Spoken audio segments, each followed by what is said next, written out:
Kaya si Maria Corina Machado, Chalo, nakakapanalo lang ng Nobel Peace Prize, alam mo, literal niyang hinihiling. Naglalabi siya na pumasok ang militar ng United States sa kanyang bansa. Parang biro, pero agad siyang in-interview ng British Broadcasting Corporation matapos manalo ng Nobel Peace Prize. Sa interview, nanawagan siya sa United States militar na lusubin ang Venezuela at magdeklara ng digmaan, na posibleng magdulot ng digmaang sibil. Kung ang militar ng United States, kung makikialam ang militar ng United States, kung bobombahin ng Caracas, kung susubukan nilang patayin si Maduro na pinag-uusapan nila ngayon. Kumpirmadong inutusan ni Trump ang CIA na magsagawa ng lihim na operasyon. Kung mapatay si Maduro, posibleng magdulot ito ng digmaang sibil. Delikado ito kung ano ang nangyayari sa Venezuela at dapat nating tutukan ng mabuti ang mga kaganapan doon. Ito si Ben Norton, isa siyang mamamahayag, geopolitical analyst at kilalang YouTuber na may malawak na karanasan sa pamumuhay at pagtatrabaho sa Latin America at China. Sa panayam ngayon, nakipag-usap ako kay Ben tungkol sa posibleng paglala at digmaan sa pagitan ng Estados Unidos at Venezuela. Magaling siya at maraming alam tungkol sa Latin America. Ngayon, tatalakayin natin ang posibleng mga senaryo ng digmaan sa pagitan ng dalawang bansa. Tatalakayin din natin kung paano maaaring magsanib ang Latin America laban sa United States at ang papel nito sa bagong Cold War. Kung gusto mo talagang maintindihan ang muling pagtutok ng militar ng Amerika sa Latin America, para sa iyo ang video na ito. Tara, simulan na natin! O mga kaibigan, karangalan kong tanggapin dito sa studio si Ben Norton, isang mamamahayag, analyst at political economist. Malamang napanood mo na siya sa YouTube channel niyang Geopolitical Economy Report. Ben, salamat sa pagsama sa programa. Salamat sa imbitasyon. Matagal na akong nanonood, ngayon lang naging panauhin. Tiyak, Ben, matagal na akong tagahanga ng YouTube channel mo. Alam kong marami tayong magkakaparehong taga-subaybay sa ating mga channel. Pero nakakatuwang makakuha ng pagkakataon na makausap ka dahil napakaraming paksa na pwede nating pag-usapan. Alam ko man na nasa Beijing ka, gumagawa ka ng mga kamangha-manghang video tungkol sa China and pati na rin sa ibang mga bagay tulad ng tungkol sa Israel at Latin America na marami kang karanasan. At Ben, gusto ko talagang magsimula doon dahil may nakita tayong mga kawili-wiling pangyayari, lalo na sa pagitan ng Estados Unidos. Ngayon, sinusuri natin ang lagay sa Venezuela. Bigyan mo ako ng pangkalahatang ideya kung ano ang nangyayari sa pagitan ng Estados Unidos at Latin America. Pwede mo bang pag-usapan ng kaunti ang Nobel Peace Prize at ang posibleng mangyari sa hinaharap lalo na sa United States at Venezuela? Salamat sa imbitasyon, Cyrus Jansen. Gustong-gusto ko ang videos mo at maganda itong simula lalo na't may kaugnayan sa China. Malinaw na nagsisimula ng bagong Cold War ang Estados Unidos. Tinatawag din itong Cold War Ikalawa o Ikalawang Cold War. Pangunahing target dito ang China, pati Rusya. At nakikita natin yan sa proxy war sa Ukraine, na hindi lang basta digmaan sa pagitan ng Rusya at Ukraine. Isa itong digmaan sa pagitan ng NATO at Rusya. United States ang namumuno sa NATO. Sa bagong Cold War, ang Rusya ang target pero mas pangunahing target ang China. At yun ay dahil, gaya ng sinabi ni Marco Rubio sa kanyang Senate confirmation hearing, noong siya ay itinalaga ng Senado, noong siya ay ininomina, si Trump ang nagnomina sa kanya at ang Senado ang nagtalaga sa kanya bilang kalihim ng Estado. Sa confirmation hearing, sinabi ni Marco Rubio na ang China ang pinakamalaking banta sa Estados Unidos. Mas malaki pa umano kaysa Soviet Union. Sinabi niya na tinuturing na banta ang China, hindi lang sa militar at seguridad, kundi pati sa ekonomiya, teknolohiya, at iba pang aspeto. Ikaw at ako ay hindi sang-ayon na tawaging banta ang China. Hindi nakipagdigma ang China mula pa noong 1979, samantalang ang United States ay laging nasa digmaan sa buong buhay natin. Palagi, maraming digmaan, taon-taon. Kaya, walang interes ang China sa digmaan at alitan. Pero tinitingnan ng United States ang China bilang banta sa kanilang pandaigdigang kapangyarihan. Hegemonya ang layunin ng United States at ang China lang ang may sapat na lakas para hamunin ito. Hindi lang sa politika at ekonomiya, kundi lalo na sa teknolohiya. Alam mo, kung titingnan mo ang paligid ng mundo, kung maglalakbay ka, halos lahat ng bansa sa mundo ay gumagamit ng teknolohiyang galing sa United States. Galing Silicon Valley, ang Magnificent Seven na tech na korporasyon ang nagtutulak sa stock market, S&P, 500 at NASDAQ. Ang China lang talaga ang tanging bansa na may malalaking alternatibong teknolohikal laban sa mga monopolyo ng United States. Kaya nandito tayo sa bagong Cold War na ito. Nasabi ko na mahalaga ang papel ng Latin America dito. Sa totoo lang, kinikilala na ng United States ang estratehiya nila ngayon. Halimbawa, umatras ang United States sa Afghanistan matapos ang 20 taon ng digmaan dahil alam nilang hindi nila iyon kayang mapanalo. Kinikilala rin ng United States na ang kanlurang Pasipiko, alam mo, na tinatawag ng United States na Indo-Pacific region, Patuloy na pinananatili ng United States ang malakas na presensya ng militar sa Japan, South Korea at Pilipinas na naging sentro ng sigalot. Alam mo, hindi gaanong prioridad ang Africa sa bagong Cold War na ito, Europa. Malinaw na sinusubukan ng United States na umatras mula sa Europa. Ito ang dahilan kung bakit sinasabi ng Administrasyong Trump sa Europa na ang seguridad ay responsibilidad ninyo. Ang digmaan sa Ukraine ay responsibilidad ninyo. Kaya ang dalawang pangunahing rehiyon na pinagtutuunan ng pansin ng United States ay ang Pasipiko, ang Kanlurang Pasipiko at Latin America o ang mga Amerika sa pangkalahatan. Ngayon, seryoso na si Trump sa pagsasalita tungkol sa pag-aneksa at paggawa sa Canada bilang ika-51 estado, pati kolonisasyon ng Greenland. Target din ng bagong Cold War ang Latin America. At sa esensya, ang estratehiya ng imperyo ng United States, alam mo, ito ay bumabalik pa kay Zbigniew Brzezinski noong dekada 90. Ang estratehiya ay pagtibayin ang hegemonya ng United States sa buong Amerika, the Western Hemisphere, at pagkatapos ay iprohekto ang kapangyarihan ng United States sa West Pacific upang mapigilan ang China. At syempre, may hangganan ang mga yaman ng United States. Kaya ito ang dahilan kung bakit ang ilang rehiyon, tulad ng Europa at Afrika, ay hindi na binibigyang prioridad. Ngayon, pagdating sa Latin America, maraming bansa sa rehiyon ang may maganda namang relasyon sa China. Ang China ang pinakamalaking trading partner ng South America, at kahit pagsamahin ang buong Latin America maliban sa Mexico, China pa rin ang pinakamalaki. Malinaw naman, ang Mexico ay kapitbahay ng United States at may free trade agreement sila na dating tinawag na North American Free Trade Agreement.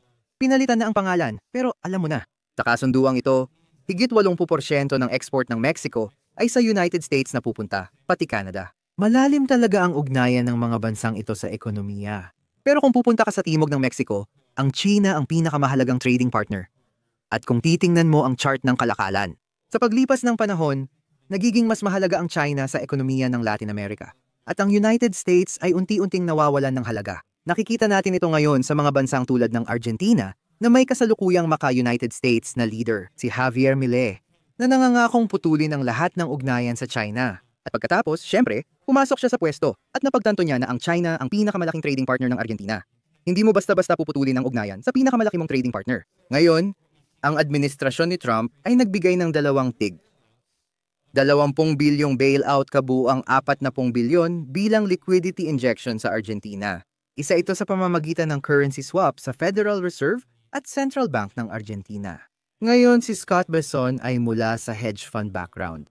Kumukuha siya ng pribadong pondo para magpasok ng likwididad at mabigyan ng dolyarang Argentina para mabayaran ng bondholder. Kaya bilang bahagi nito, isa sa mga kondisyon ay inamin ni Scott Besson sa panayam na pinipilit niya ang Argentina na putulin ang ugnayan sa China. Nakita na natin ito ng ilang ulit sa rehiyon. At ito ang paliwanag, isa ito sa dahilan kung bakit tinatarget ang Venezuela. Dahil malapit itong kaalyado ng China sa rehiyon. Kamakailan, nagkaroon ng pagpupulong sina Pangulong Xi at Pangulong Maduro at itinaas nila ang relasyon sa all-weather, komprehensibong estratehikong partnership. Kasing antas ng Pakistan at alam nating magkalapit ang Pakistan at China. Mahalaga ang papel ng Pakistan sa Belt and Road Initiative at China-Pakistan Economic Corridor. Ang Venezuela ay naging isa pang napakahalagang kaalyado ng China, lalo na dahil sa agresibong mga parusa ng United States sa Venezuela. Dahil hindi kayang mag-export ng marami, karamihan ng langis ng Venezuela ay inaangkat ng China. Hindi lang ito tungkol sa Venezuela o langis nito. Tungkol ito sa estratehiyang geopolitikal ng paghiwalay sa Latin America mula sa China at Russia. Hindi malaki ang ugnayang pang-ekonomiya ng Russia sa Latin America, pero may ugnayang pang-politika ito, lalo na sa Venezuela, na malapit din sa China, Russia at Iran. Alam mo, ang Venezuela ay parang perpektong bagyo para sa United States na sinisikap ihiwalay ang mga kalaban nito. At idagdag mo pa ang issue ng langis, di ba? Ang Venezuela ang may pinakamalaking reserba ng langis sa buong mundo. Karamihan sa langis ngayon ay mabigat na krudo na kailangan pang iproseso, hindi tulad ng magaan na krudo. Yun ang talaga namang hinahabol ng mga tao, lalo na sa Saudi Arabia at sa Gulpo. Pero alam mo, malaki ang potensyal sa Venezuela. Ang Nobel Peace Prize winner na si Maria Corina Machado ay matagal nang pinupondohan ng gobyerno ng United States.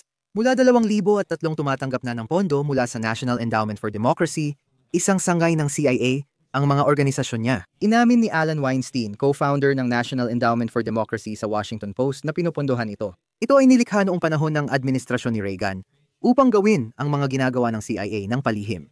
Ngunit sa pagkakataong ito ay gagawin ng hayagan. Alam natin na ang National Endowment for Democracy ay nagpondo ng mga grupong oposisyon na sumusubok magpatalsik ng gobyerno sa China, Russia, Iran, Venezuela, Cuba, at iba pang bansang target ng United States para sa pagpapalit ng rehimen. Tama ba? Ang mga sikat na color revolution gaya sa Ukraine, 2004-2014, ay nakita rin sa Venezuela 2002, 2014, 2017, 2019. Nangyayari na naman ito ngayon. Maria Conina Matsalo, inamin niya noong Pebrero kay Donald Trump Jr. na nais niyang agawin ang kapangyarihan, patalsikin si Maduro, at ipribatis at ibenta sa mga kumpanyang Amerikano ang langis ng Venezuela. Dati, kontrolado talaga ng mga kumpanyang Amerikano ang malaking bahagi ng langis sa Venezuela, lalo na ang ExxonMobil at Shell. Well, hindi Amerikano ang Shell, pero kabilang ito sa mga kumpanyang langis ng kanluran. Noong 1978 inihalal ng mga taga-Venezuela ang makakaliwang leader na si Hugo Chavez na nagpasimula ng tinawag niyang Bolivarian Revolution. Ngayon minsan nalilito ang mga tao tungkol dito. Sinasabi nila, ano ang kinalaman nito sa Bolivia? Well, ito ay tumutukoy kay Simon Bolivar na isang revolusyonaryong general noong ika-19 na siglo na bumuo ng isang hukbo at tinalo ang Spanish Empire at pinalaya ang ilang kasalukuyang bansa, kabilang ang Venezuela, Colombia, Bolivia. Ang Bolivia ay ipinangalan kay Simon Bolivar, kasama ang mga ito sa Spanish Empire. Tama? Nabuo ang mga bansang iyon dahil sa revolusyonaryong digmaan ni Bolivar laban sa Spain. Kaya, sa madaling salita, naimpluwensyahan si Chavez ng pamana ni Bolivar at idineklara niya ang Bolivarian Revolution. Idineklara niyang nagkaroon ng constitutional referendum na binoto ng mga mamamayan ng Venezuela. 3/5 ang bumoto para sa isang bagong progresibong konstitusyon. Binago rin nito ang pangalan ng bansa bilang Bolivarian Republic ng Venezuela. Kahit saan sa Venezuela, ilang beses na akong nakapunta roon, laging may karatula at mural ni Simon Bolivar. Ibig kong sabihin, ganito siya. Siya ang tinuturing na bayani ng Timog Amerika. Pinanasyonalisa ni Hugo Chavez ang langis at pinalayas ang mga kumpanya ng langis ng United States. Kaya mula noon, desperado na ang United States na makabalik sa Venezuela. Noong Abril 2002, sinuportahan ng administrasyon ni George W. Bush ang isang marahas na tangkang kudeta. Panandali ang napatalsik si Chavez. Ngunit dahil sa sobrang popularidad niya, nagprotesta ang mga taga-Venezuela at hiniling ang pagbabalik niya sa pwesto. Ngayon may ilang pangyayaring naging kapaki-pakinabang para sa Venezuela. Isa ang Venezuela sa unang bansang Latin America na naging malapit sa China. Dahil, alam mo, noong unang Cold War, halos walang formal na relasyon ng China sa kahit anong bansa sa Latin America. Cuba, Nicaragua, saglit lang. Ilang mga gobyernong kaliwa, pero karamihan ng mga gobyerno sa Latin America noong unang Cold War ay mga diktadurang kanan na sinusuportahan ng United States.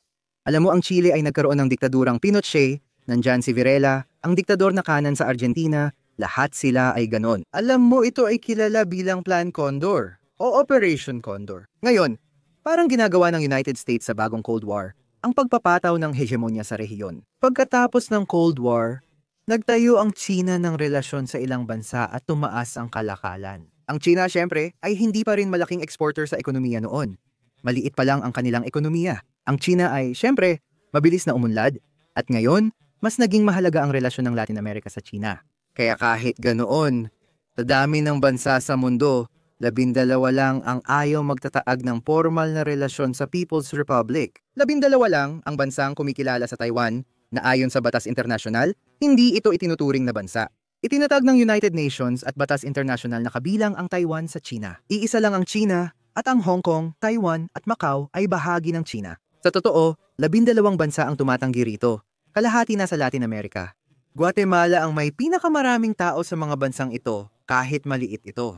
Karamihan sa mga bansang may ugnayan sa Taiwan ay maliliit. Haiti, Guatemala, pati na rin ang Belize at Paraguay. Kaya mga maliliit na bansa ito. At kamakailan lang, halimbawa, ang Honduras ay formal nang nagtatag ng relasyon sa China. 2 taon na ang nakalipas. Sa ilang bansa, lalo na sa gitnang Amerika, maliliit lang ang mga ito at malaki ang pressure ng United States sa kanila. Binabayaran ng mga politiko ayon sa maraming ulat. Isang presidente ang tumatanggap ng milyon-milyong dolyar. Malaking halaga sa gitnang Amerika. O hindi ko kilalanin ng China. Dito ako yumayaman. Ayon sa ulat, nagbibigay ng suhol ang mga autoridad ng Taiwan sa mga politiko at negosyante para mapanatili ang relasyon. Bagong-bago pa ang ugnayan ng Latin America at China, pero lalo silang nagkakalapit. At si Hugo Chavez sa Venezuela ay isa sa mga unang leader na talagang yumakap sa China. At syempre nangyari ito noong panahon ng commodity boom, tama ba? Noong 2000s, mabilis lumago ang China. Mahigit 10% gross domestic product growth kada taon at malakas ang industrialisasyon. Marami silang itinatayong infrastruktura, kalsada at apartment kaya kailangan nila ng maraming hilaw na materyales. At naging pangunahing kasosyo sa kalakalan ang Latin America. Ang Brazil ay isa sa mga nangungunang tagagawa ng iron ore sa mundo. Ang Venezuela naman ay isang pangunahing tagagawa ng langis.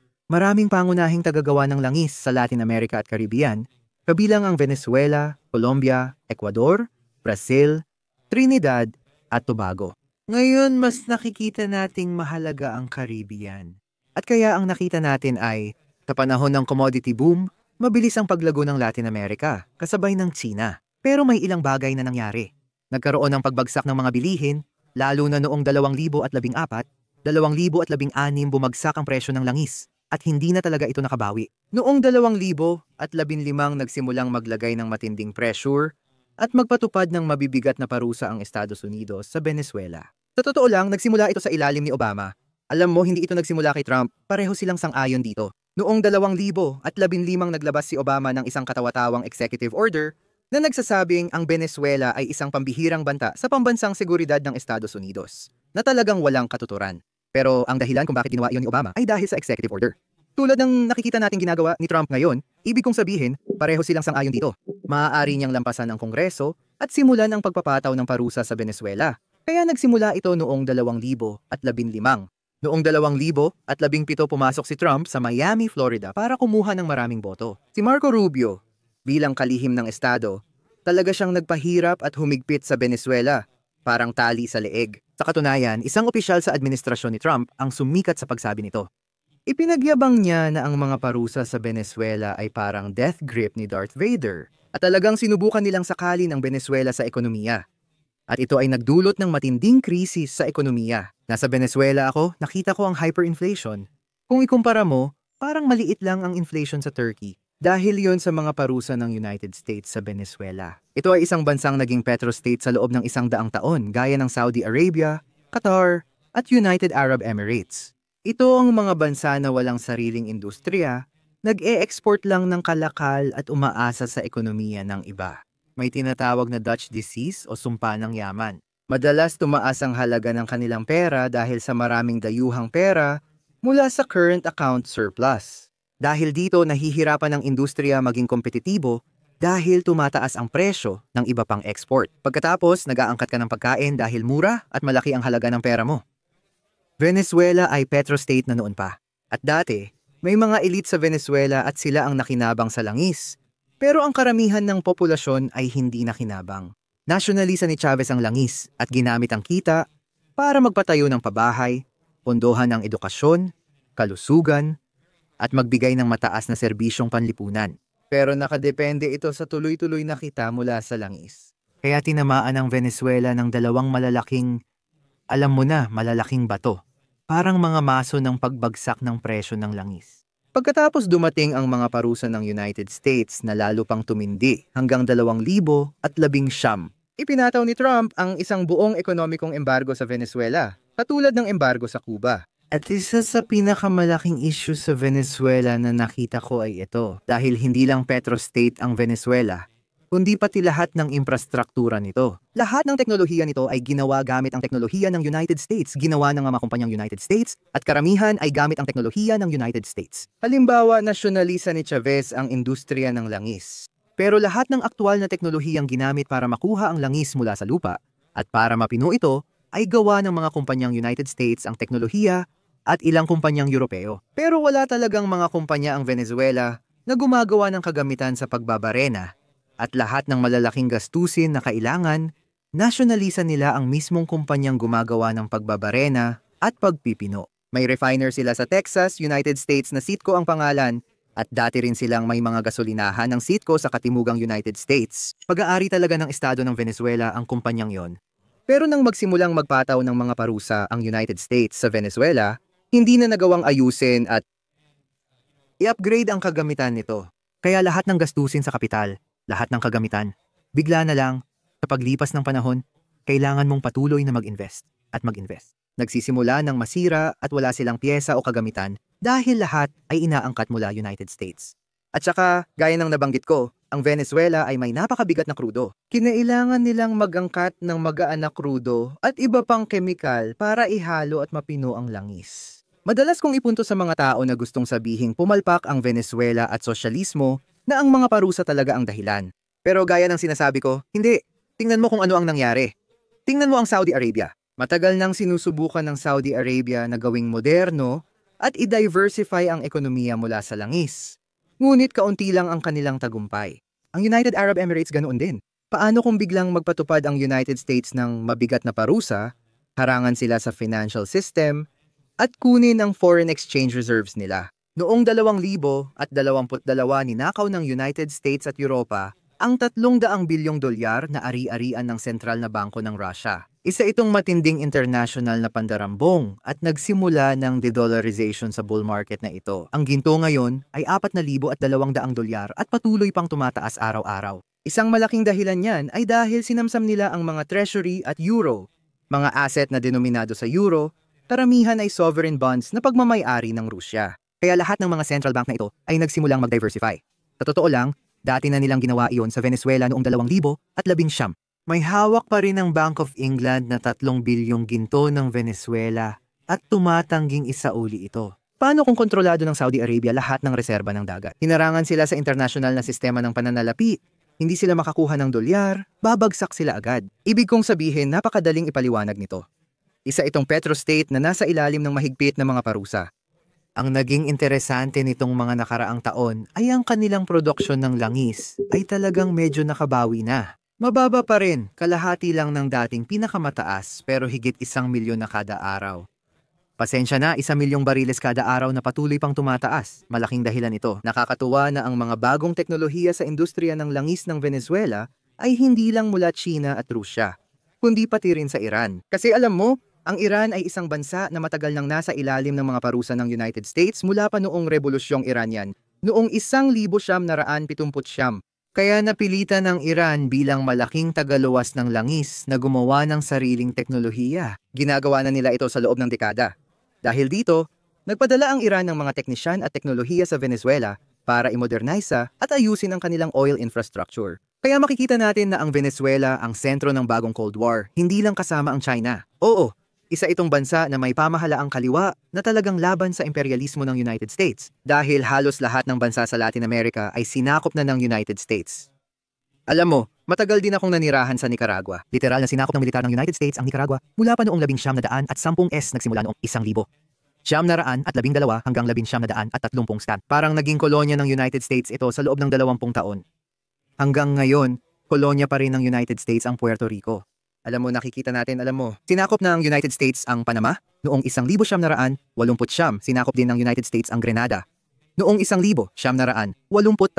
Ibig kong sabihin, tinatakot na nila ang Venezuela. Ibig kong sabihin, kaya naman, makatuwiran na maraming bansa sa rehiyong ito ang nakikita ang imperialismo ng United States bilang pangunahing banta sa kanilang pambansang seguridad at katatagan.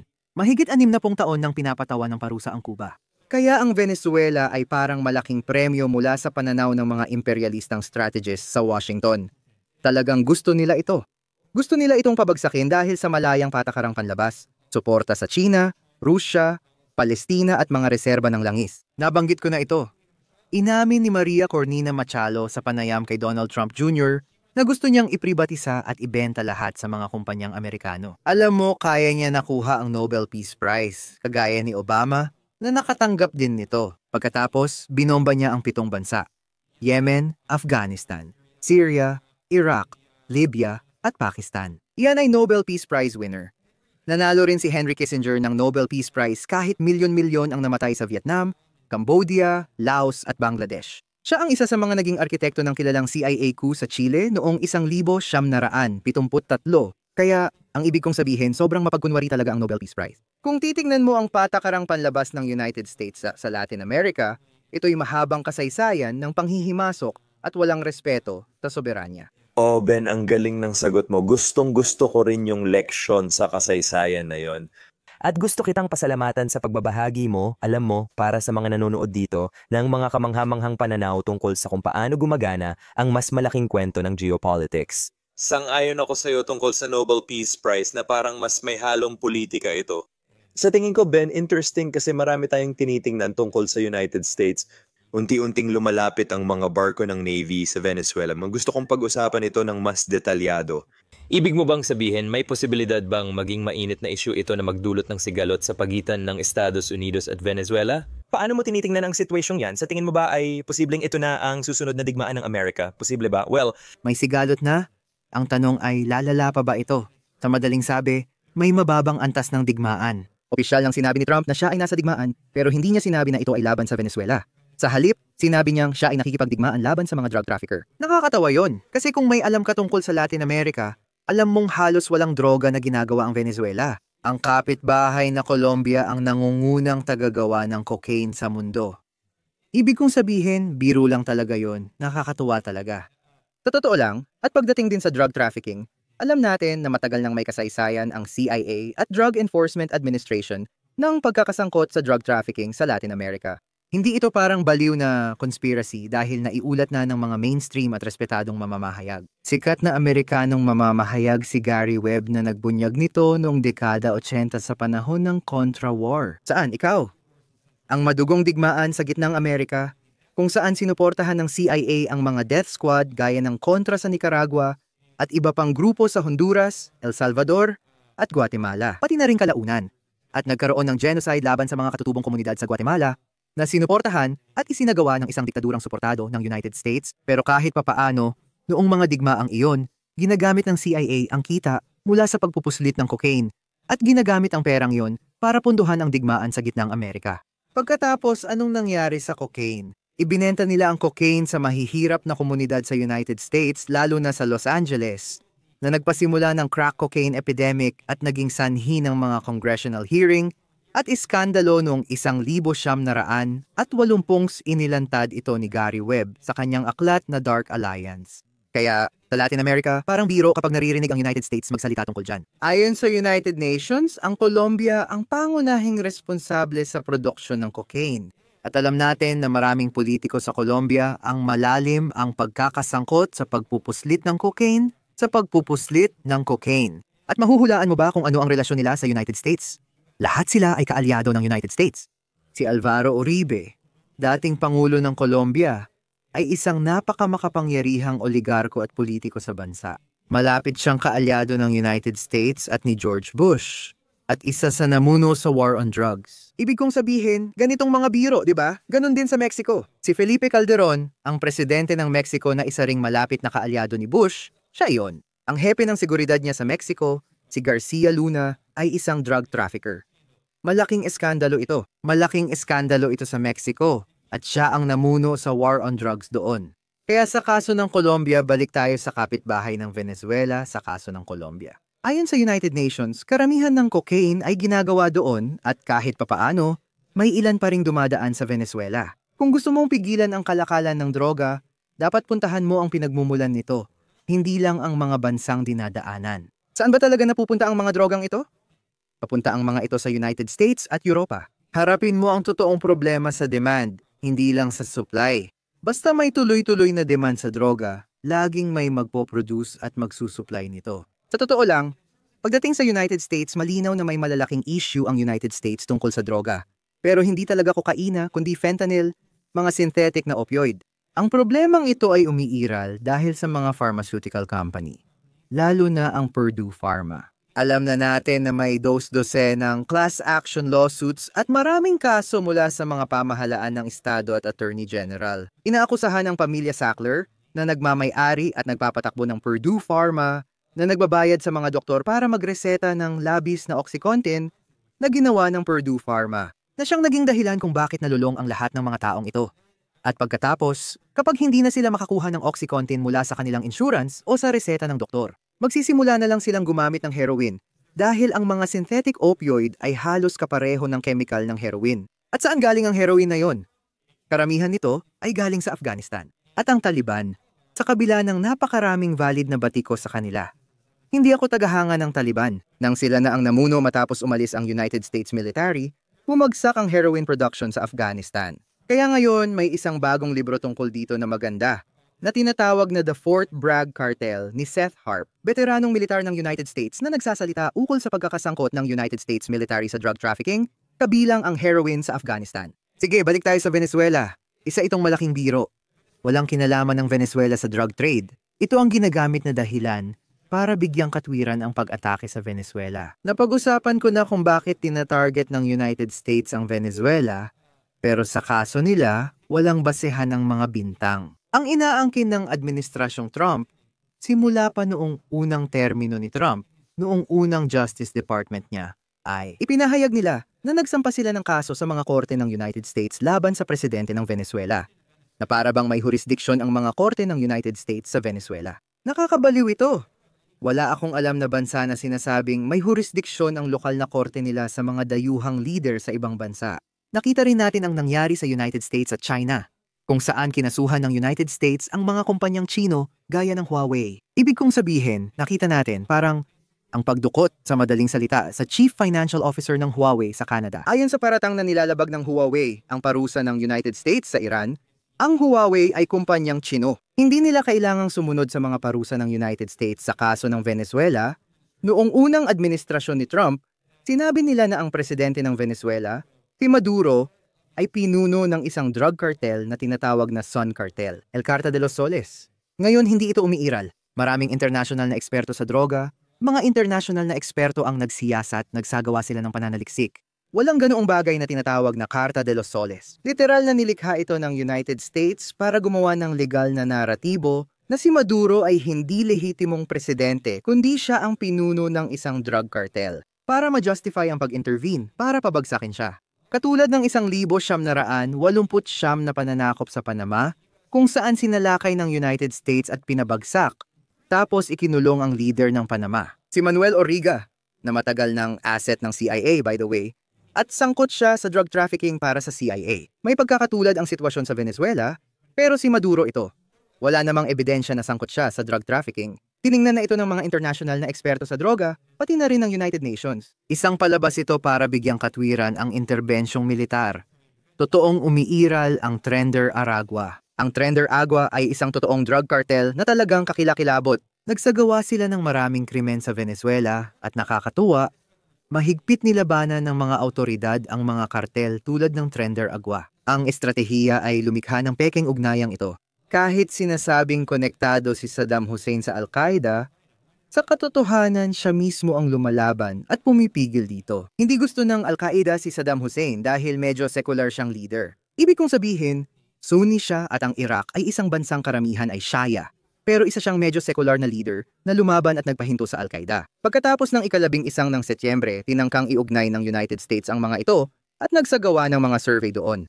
Maraming Amerikano ang naniwalang konektado si Saddam Hussein sa Al-Qaeda, kahit mali at walang basehan ito. Ganito rin ang nangyayari sa Venezuela. Sinusubukan ng gobyerno ng United States na maling iugnay si Maduro kay Tren de Aragua sa pamamagitan ng paglikha ng pekeng drug cartel na ito, na di umano'y tinatawag na Carta de los Soles. Kung titignan mo, ang mga sinasabing leader ng cartel ayon sa United States ay pawang mga opisyal ng gobyerno ng Venezuela, si Maduro at lahat ng kanyang mga ministro. Kaya, ang ibig kong sabihin, ito ay isang estratehiya para bigyang katwiran ang isang interbensyong militar. Nababahala talaga ako rito. Talagang iniisip ko, hindi ko iniisip na magpapadala ng tropa ang United States dahil malinaw na hindi ito magiging popular sa base ng Make America Great Again. Pero talagang iniisip ko na lumalala na talaga ito. Sa direktang pag-atake sa Venezuela, napatay na ng United States ang 2 dosenang Venezuelan sa internasyonal na tubig. At ayon sa presidente ng Colombia, si Gustavo Petro, na mariing kinondena ang mga nangyayari, sinabi ni Petro na may mga Colombian na napatay sa mga bangkang ito. At sinasabi ni Trump nang walang anumang ebidensya na di umano'y nagtatraffic sila ng droga. Walang ebidensya tungkol doon. Nakakatawa, marami sa mga taong ito ay malamang na. Sila ay mga undocumented imigrante na pumapasok sa ibang bansa, kaya pinapatay ng walang kaso o paglilitis. Venezuela, 12 dosenang Venezuelan. Ngayon, iniulat ng gobyerno ng Colombia na may mga Colombian na napatay. At kamakailan lang, may mga ulat na rin tungkol sa mga tao mula sa Caribbean, mga mamamayan ng mga bansang Caribbean tulad ng WHO na pinapatay na rin ngayon. Lalong tumitindi ang lahat.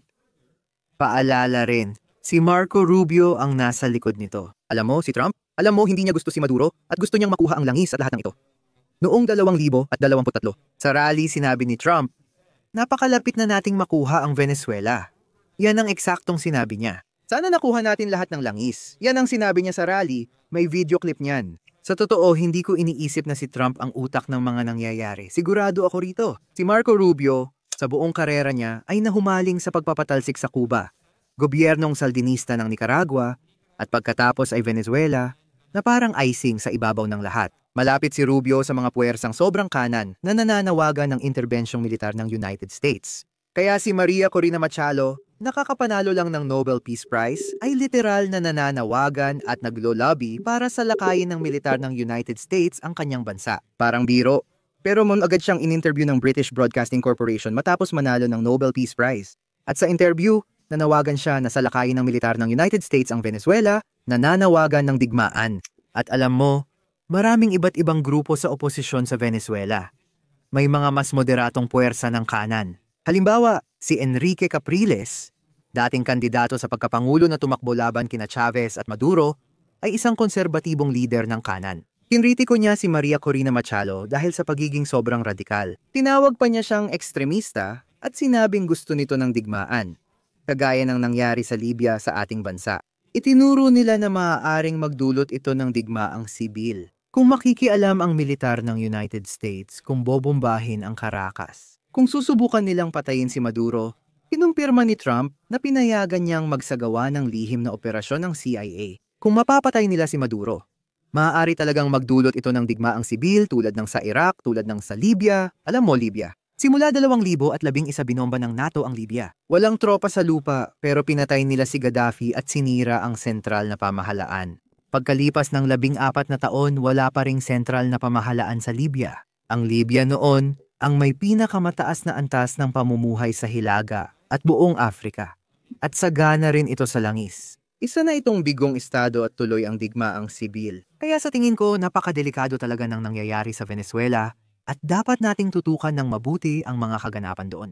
Oo, talaga. Ano sa tingin ko, alam mo na, malinaw na naitala na ito, Ben. Tinamaan mo talaga ang kasaysayang ito na sa tingin ko ay malalim dahil malawak ang kaalaman mo sa Latin America. Ito talaga ang dahilan kung bakit gusto kitang makasama dito sa palabas ngayong gabi. Alam mo, para pag-usapan ito dahil ito ang mga katotohanang hindi na iuulat sa mainstream media. Karamihan sa mga Amerikano ay hindi talaga alam ang kasaysayang ito. Gaya ng itinuro mo gamit ang mga case study at halimbawa tingnan ang kasaysayan ng Estados Unidos. May malalim tayong kasaysayan ng panghihimasok sa maraming malalayang bansa sa Latin America. Alam mo na, kudeta at Operation Militar. Sa totoo lang, malala talaga ang ginawa ng gobyerno ng Estados Unidos sa Latin America nitong nakaraang 100 taon. Sa palagay ko, ito ang dahilan kaya tulad ng nabanggit mo, bukod sa Mexico, karamihan sa mga bansang ito ay lumilipat na sa Tsina. Nakikita mo na ang malaking pagsisikap sa de-dollarization. Kung mayroong isang kaganapan, ito na ang huling tanong para sa paksang ito, particular tungkol sa Latin America at Venezuela. Pero kung sakaling lumala ito, isipin natin na isang Trump ang nagpatalsik kay Maduro. Ayaw naman nating makakita ng pinaslang or ganung bagay. Tutol ako sa digmaan at sang-ayon akong magdudulot ito ng digmaang sibil gaya ng Libya na binanggit mo. Oo, magandang case study yan. Matapos ang 14 na taon, nagkagulo ang bansa gaya ng nakita natin sa Estados Unidos. Bihira lang makialam ang Estados Unidos sa ibang bansa at nagdudulot ito ng maganda ring resulta. Karaniwan, hindi natin nakikita yan mula sa Estados Unidos. Madalas, nauuwi pa ito sa mas malaking kaguluhan at mas masamang kalagayan kaysa noong nagsimula pa lang. Nakita mo ba, posibleng magkaisa ang Latin America laban sa Estados Unidos? Posible ba silang mapalapit sa Brazil, Russia, India, China, South Africa or mapalapit sa Tsina? Bilang resulta kung magpasya ang Estados Unidos na palalain pa ito hanggang sa maging isang malaking labanan. Nakakalungkot, hindi. Sana oo ang sagot ko. Sana. Pero sa kasamaang palad, hindi. Pero syempre, mas komplikado pa dyan ang sagot. Ipapaliwanag ko ang mga komplikasyon. Una, ang rehiyon ay talagang hati sa politika at ekonomiya. At pangalawa, maraming takot. Sobrang daming takot. Sa totoo lang, halos pareho ito sa nangyayari sa kanlurang Asya. Lalo na sa gitnang silangan, kung saan maraming bansa ang takot lumaban sa United States at Israel. Dahil ayaw nilang maging susunod na Palestina, ayaw nilang maging susunod na Yemen, ayaw nilang maging susunod na Iraq at Syria. Sa Iran, alam mo, ang Iran ay isa sa ilang bansa. Kaya takot at mga dahilan na pang-ekonomiya rin.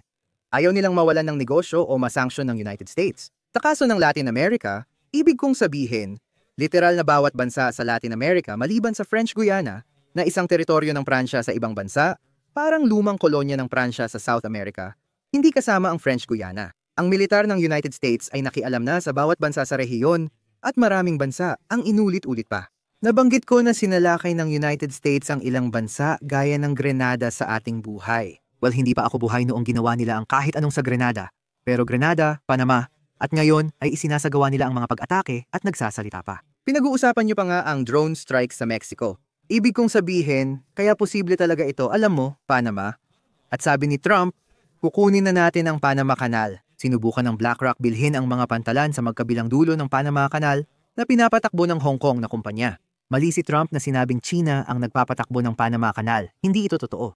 Inanunsyo ng BlackRock ang pagbili ng mga pantalan, pero hindi pa natutuloy ang kasunduan.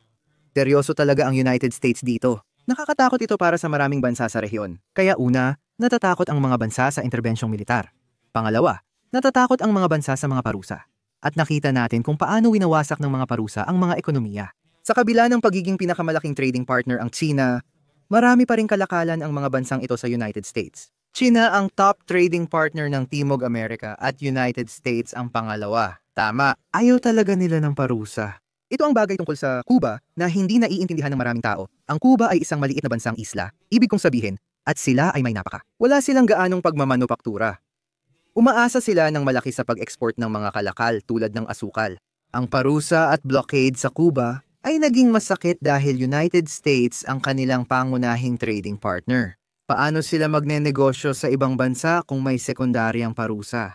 Anong kumpanya ang maglalakas loob na makipagkalakalan o mag-export sa Cuba kung nanganganib silang patawan ng sekundaryang parusa ng United States? Pagkatapos, matatanggal sila sa sistema ng pananalapi at di makakatrabaho sa bangko kahit nagnenegosyo sa abroad. Kadalasan, kailangan mong magkaroon ng correspondent bank na nakabase sa United States para, halimbawa, kung may bangko ka sa Malaysia at gusto mong makipagkalakalan sa isang tao sa Brazil. Sa totoo lang, halos siguradong ang correspondent bank ng mga lokal mong bangko ay nasa United States, halos siguradong ganoon. Dadaan ito sa Society for Worldwide Interbank Financial Telecommunication System. Ayon sa batas ng United States, lahat ng transaksyon sa Society for Worldwide Interbank Financial Telecommunication na dumadaan sa United States Correspondent Bank ay itinuturing na dumaan sa teritoryo ng United States. Ayon sa batas ng United States, lahat ng bangkong iyon ay kailangang sumunod sa United States sanctions at anti-money laundering laws at mga batas tungkol sa kilalanin ng iyong customer. Ibig sabihin, walang magtatangkang makipagnegosyo sa Cuba, kahit ang Venezuela. Ibig kong sabihin, maraming langis ang Venezuela at gusto ng mga tao na bilhin ang langis nila. Pero pwede ka namang bumili ng langis mula sa ibang bansa. Kaya ang nangyayari, maraming bansa at kumpanya ang nag-iingat at umiiwas sa panganib. Ayaw nilang makisali sa mga bansang may parusa tulad ng Venezuela, Cuba at Iran. Kaya marami talagang bansa sa rehiyong ito. Natataranta silang magsalita o manindigan dahil iniisip nila, baka kapag kumilos sila, sila naman ang sunod na Venezuela. Matapos atakihin ng United States ang Venezuela. Ganyan din ang nangyayari sa Colombia at Brazil. Pero iba ang Brazil dahil ito ang pinakamalaking bansa sa Latin America. May higit 200 milyong tao dito at ito ang pinakamalaking ekonomiya sa Latin America. Meron itong medyo maunlad na sektor ng pagmamanupaktura, marami itong langis at mga kalakal. Kaya sapat na kalaki ang Brazil para makapagsarili sila ng landas. Kaya naman isa ang Brazil sa mga nagtatag ng Brazil, Russia, India, China, South Africa. Ang B sa Brazil, Russia, India, China, South Africa ay Brazil. At sa totoo lang, ang nagtatag ng Brazil, Russia, India, China, South Africa ay si Lula da Silva. Siya lang ang kasalukuyang leader na isa sa mga orihinal na nagtatag. Noong 2000 siya nang itinatag ang Brazil, Russia, India, China, South Africa bilang Brazil, Russia, India, China. At pagkatapos noong 2010, sumali ang South Africa. Kaya naging Brazil, Russia, India, China, South Africa ito. Paulit-ulit nang lumawak ang Brazil, Russia, India, China, South Africa mula noon at ngayon ay kinakatawan ng karamihan ng populasyon sa mundo. At ito ay halos kalahati na ng pandaigdigang gross domestic product. Kung susukatin sa purchasing power parity, may 10 miyembro at 10 partner na bansa ang Brazil, Russia, India, China, South Africa ngayon, at patuloy silang lumalawak taon-taon. Sa Latin America, marami ang gustong sumali sa Brazil, Russia, India, China, South Africa. Kaya Argentina, nagkaroon sila ng dating sentro-kaliwang gobyerno sa ilalim ni Alberto Fernandez. At tinanggap niya ang imbitasyon na sumali sa Brazil, Russia, India, China, South Africa. Nangyari iyon noong 2023 gayunpaman. Natalo siya sa eleksyon na iyon. At itong napakakanang pro sa United States na leader, si Javier Milei, ang pumasok na malapit na kaalyado ni Trump. Tinanggap ng Argentina ang imbitasyon sa Brazil, Russia, India, China, South Africa at planong sumali noong Enero 1. 2024 pero umatras sila bago pa makasali. Binanggit ko ang mga salik ng takot, panganib ng parusa, at pagkakabahabahagi. Kaya may mga pampulitikang pagkakabahabahagi at ang Latin America. Sa Asia at Europa, hindi ito laging simple. Sa Europa, may mga leader ng kaliwa na matindi ang kritisismo sa United States at NATO. Tulad ni Jean-Luc Mélenchon sa Pransya at Jeremy Corbyn sa United Kingdom, may mga leader din ng kanan tulad ni Viktor Orban na kritikal sa NATO at mas simpatetiko sa China at Rusya.